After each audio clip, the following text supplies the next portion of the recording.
যদি ভারত প্রতিপক্ষ হয় কোনো কারণে সেই ক্ষেত্রে কি হবে? পাকিস্তান তো শ্রীলঙ্কায় চলে গেল এবং তারা টি-20 বিশ্বকাপে নানা নাটকের পর অংশ নিচ্ছে, কিন্তু একটা জিনিস ঝুলিয়ে রেখেছে যে তারা ভারত ম্যাচটা বয়কট করবে। এবং এরই সঙ্গে কিন্তু আমরা নানাভাবে দেখতে পাচ্ছি যে ভারতীয় ক্রিকেট বোর্ডের নানা মাধ্যমে কিংবা গণমাধ্যমের মাধ্যমে পাকিস্তানকে ভয়ভীতি দেখানো হচ্ছে যে তোমরা যদি এটা করো এটা হবে। তো কি মনে হচ্ছে দিন শেষে পাকিস্তান কি কোনোভাবে গলে যাবে কিনা? আমার তা মনে হয় না। তারা আসলে অনেক দিক ভেবে চিন্তেই তারা এই সিদ্ধান্তটা নিয়েছে। এবং ধরুন যেটা এক্ষেত্রে আসলে ওই যে খুবই ডিপ্লোম্যাটিক আমি বলবো, কারণ হচ্ছে তারা ঠিক বারবার একটা উদাহরণে টেনেছেন যে রিজনটা তারা দেখিয়েছেন যে সরকারের পারমিশন নেই বা সরকারের কি বলে ওটাকে, খেলার জন্য তো একটা ছাড়পত্র লাগে, সেটা তারা পায়নি বলে যাচ্ছে না। যে ইস্যু দেখিয়ে ভারত অফিসিয়ালি জানিয়েছিল তারা পাকিস্তানের চ্যাম্পিয়ন্স ট্রফি খেলতে আসবে না।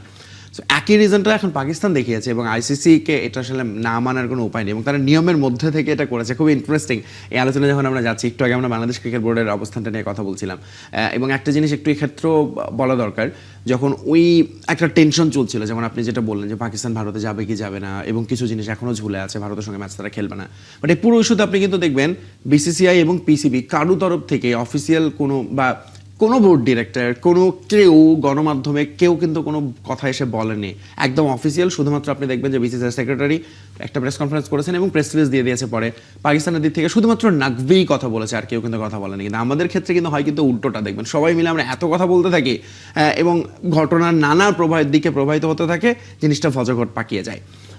পাকিস্তান ক্রিকেট বোর্ডের এই জিনিসটা একেবারে স্পষ্ট, তারা যে কারণে যাচ্ছে না, কারণ সরকার তাদেরকে পারমিশন দেন এবং সেটাই আমরা দেখেছি যে সিদ্ধান্তটা সরকারের কাছ থেকে এসেছে আফটার পিসিবি প্রধান যখন দেশটির রাষ্ট্রপ্রধানের সঙ্গে বসে তারপরে সিদ্ধান্তটা জানানো হয়েছে।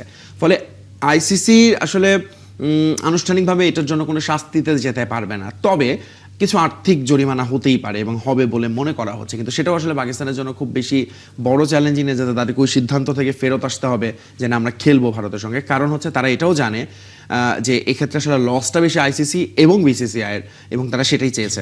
এবং সবচেয়ে বড় কথা হচ্ছে তারা চাপে রাখতে পারছে এবং এটাই তাদের আসলে মূল লক্ষ্য।